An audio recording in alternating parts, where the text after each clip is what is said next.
Hello, and welcome to Inspector Josh Investigates TV. I'm Josh Paulison, a story coach and writer obsessed with making better stories faster. And today, we have a special guest with us, Brendan Taylor! Hello, Josh! And today, we're investigating Seinfeld Season 5, Episode 2, titled The Puffy Shirt. Warning, spoilers for this episode are ahead.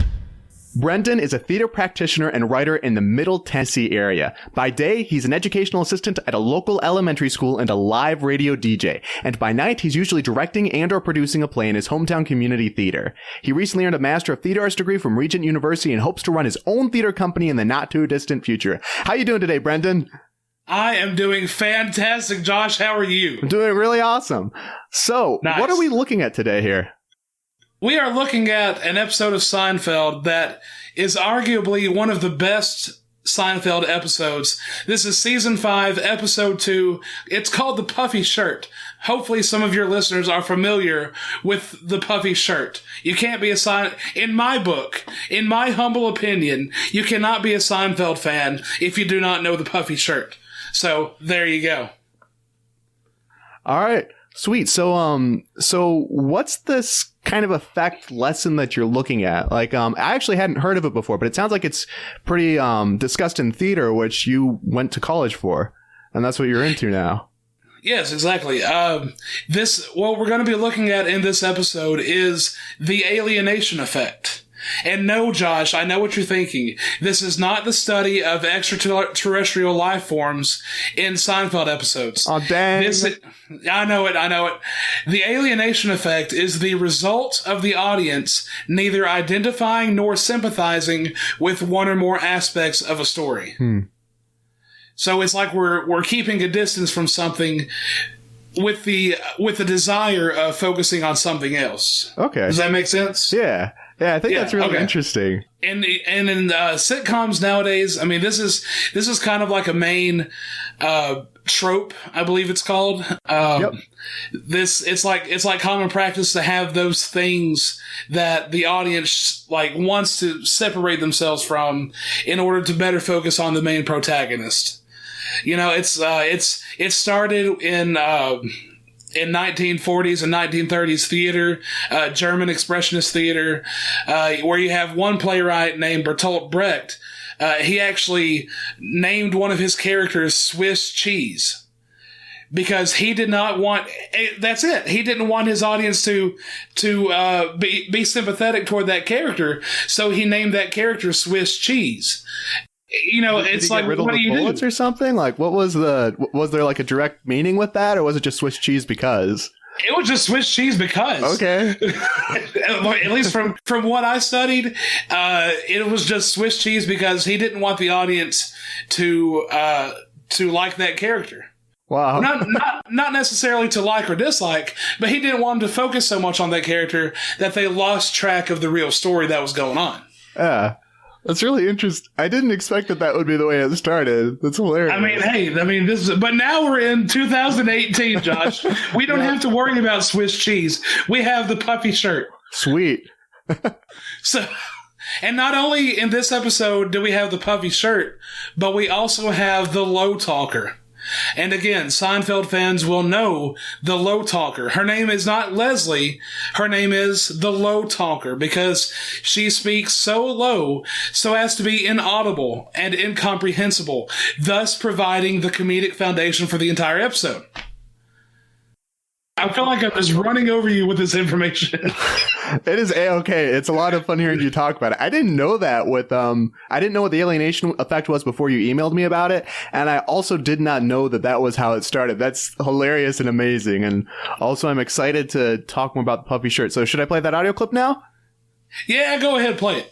What is that? It's the Puffy Shirt. Look at it, huh? What do you think? Is it cool or what? Why are you wearing this now? Why am I wearing it now? I'll tell you why I'm wearing it now. Because the Low Talker asked me to, that's why. And I said yes. Do you know why? Because I couldn't hear her.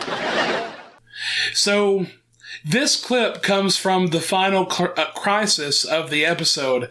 Jerry has finally donned the puffy shirt, and Elaine can't control her laughter when she sees him. So she bursts in the door. She starts laughing immediately because she sees Jerry in the puffy shirt, and she asks him, "Hey, what are you doing to this ridiculous looking thing?" And he says, what he just said. "This is the stupidest thing I've ever did. And I have to wear it because I agreed to wear it because I couldn't hear the low talker when she was talking to me." So it's culminated from the beginning of the episode into this one thing that is quite funny. It is just quite funny. Yeah. And the whole time they're not actually referring, it's not, here's a shirt. It's not, hey, Lisa. It's using these kind of, I mean, you can't dehumanize a shirt, but sort of like you're focusing on an aspect of them, of the character, of the situation. Right. And it's using mnemonic devices to help us correlate with who and what they're talking about. Like the puffy shirt is used to refer to the shirt designed by Kramer's girlfriend Leslie, and described as such because of its ruffled torso and sleeves and pirate-like rapscallion, swashbuckling appearance. And then you've got the low talker, which is Leslie herself. They use the low talker to describe Kramer's girlfriend because she speaks so softly, again, so as to be inaudible and incomprehensible. Right. These mnemonic devices then become the victims of mimetic mutation, which are occasionally referred back to throughout the rest of the series, including the series finale. And I don't know if you know about the series finale. Nope. Okay.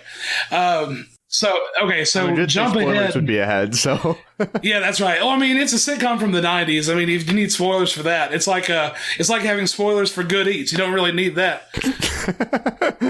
See that's a callback. Yeah, that's a callback to one of the previous episodes. Yeah. So like in the last episode of the whole series, Jerry and the gang are called into court because they did not help somebody who was being attacked in a public place. And they were being charged under like a Good Samaritan law or something. And so this is season 5. Season 9 is at the end of the series, and the judge calls to court the low talker. He calls her to court and gets her to testify against the character of these 4 people, Jerry, Elaine, George, and Kramer. And of course, when she testifies, nobody can hear her because she is a low talker. It is, it's just genius. I think it's genius. That is amazing. It's interesting to me too with the way that this is set up. Like these aren't long terms for like it's puffy shirt, low talker. It's just adjective noun. And I know you wouldn't have to do that, but I think it's interesting that it's just focusing on one aspect. It's not the white puffy shirt or the low. And I realized I called her Lisa before, Leslie. They really are just focusing on one aspect of the character or of the shirt. Right. It keeps it quick. It keeps it, just quick, easy to remember, easy to recall, easy to identify on whatever superficial level you need to identify with it, and then not get too engrossed in it. Puffy shirt, boom. Low talker, boom. Not much time is spent talking about it. Not much time is spent thinking about it. And they're also really memorable. Sorry. Exactly. Well, the whole show, the whole series is just filled with memorable stuff like that. It's quite amazing how deeply ingrained Seinfeld is in this new industrious age of sitcomery.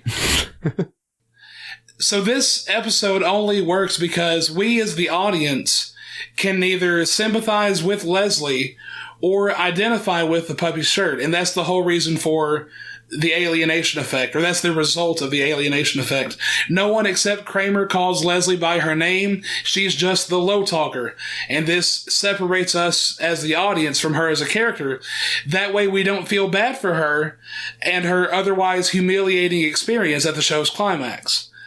And then, if the puffy shirt were something normal, then Jerry and the gang's repulsion of it would seem mean-spirited and even antagonistic. By making this puffy shirt something comically ridiculous, and thus separating us from it, we're able to more easily side with Jerry and the gang.